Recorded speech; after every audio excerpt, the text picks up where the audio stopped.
सुप्रभात बच्चों, हिंदी व्याकरण बाय दिलबाग शास्त्री जी के चैनल पर आपका पुनः स्वागत है। आइए हम रामायण में पाठ 2 आगे पढ़ते हैं। इससे पहले हमने राम जन्म, ताड़का वध, अहल्या उद्धार और राम विवाह के बारे में पढ़ा। अब हम पढ़ते हैं परशुराम से सामना। परशुराम जो थे गुरु थे।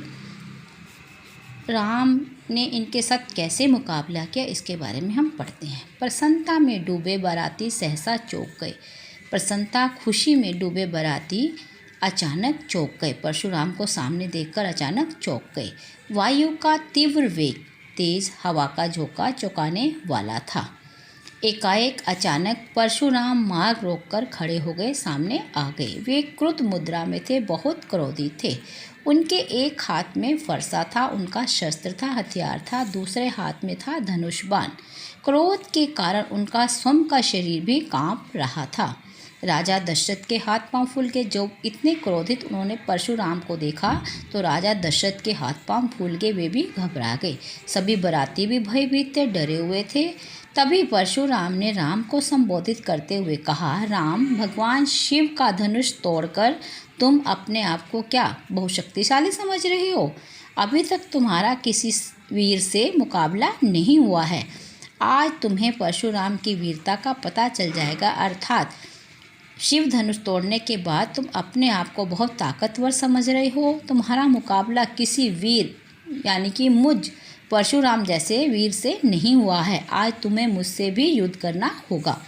दशरथ परशुराम से क्षमा मांगने लगे, प्रार्थना करने लगे। उन्होंने राम के प्रति क्रोध न करने की प्रार्थना की, विनती की कि राम नादान बालक है, आप इस पर क्रोध मत कीजिए। लेकिन परशुराम टस से मस नहीं हुए, जरा भी नहीं हिले। उन्होंने राम को चुनौती देते हुए कहा कि यदि तुम स्वयं को शक्तिशाली समझते हो तो मेरे धनुष पर बाण चढ़ाकर दिखाओ, यानी कि मेरे धनुष पर भी डोरी चढ़ाकर दिखाओ। यदि तुम ऐसा नहीं कर सके, इस कार्य में तुम असफल हो गए, तो मैं अपने फर्ज से शस्त्र से तुम्हारा वध कर दूंगा, तुम्हें मार दूंगा। राम पर परशुराम की बातों का कोई भी प्रभाव नहीं पड़ा, क्योंकि वे धैर्यवान थे, गंभीर थे, शांत स्वभाव के थे। इसीलिए परशुराम की क्रोधित मुद्रा का उन पर कोई भी प्रभाव नहीं पड़ा। उन्होंने शांत भाव से धनुष को पकड़ा और उस पर बाण चढ़ाकर कहा, इस बाण द्वारा मैं आपकी आज तक की गई तपस्या का प्रभाव नष्ट कर देता हूँ। यानी कि जैसे मैं इस पर धनुष पर डोरी चढ़ाऊँगा, तुमने आज तक जितनी तपस्या की है उसका प्रभाव सारा नष्ट हो जाएगा, वो बेकार हो जाएगी। और इसके साथ आपको मन की गति के साथ आपका मन चाहे जहाँ जा सकता है। आकाश विचरण, आकाश में घूमने का जो तुम्हें वरदान मिला हुआ उसका प्रभाव भी नष्ट हो जाएगा। परशुराम आश्चर्यचकित होकर, हैरान होकर राम की ओर देख रहे थे, क्योंकि उनके धनुष पर बाण चढ़ाने की, डोरी चढ़ाने की आज तक किसी को भी शक्ति प्राप्त नहीं थी। उन्होंने राम को पहचान लिया। उन्होंने कहा कि मानव रूप में ये राम क्या हैं? भगवान हैं। उनके समक्ष सामने करबंद हाथ जोड़कर नतमस्तक हो गए, झुक गए। राम के मंगलमय जीवन की कामना की।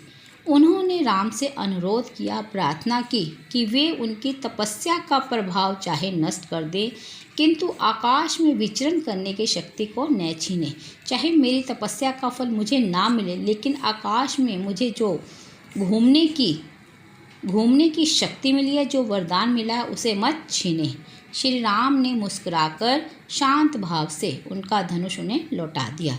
परशुराम राम की वंदना प्रार्थना करते हुए महेंद्र पर्वत की ओर चले गए। बारात अयोध्या पहुंची। बारात का स्वागत करने के लिए सारा नगर उमड़ पड़ा, बाहर निकल आया। घर घर में मंगल गीत गाए जा रहे थे, खुशी के गीत गाए जा रहे थे।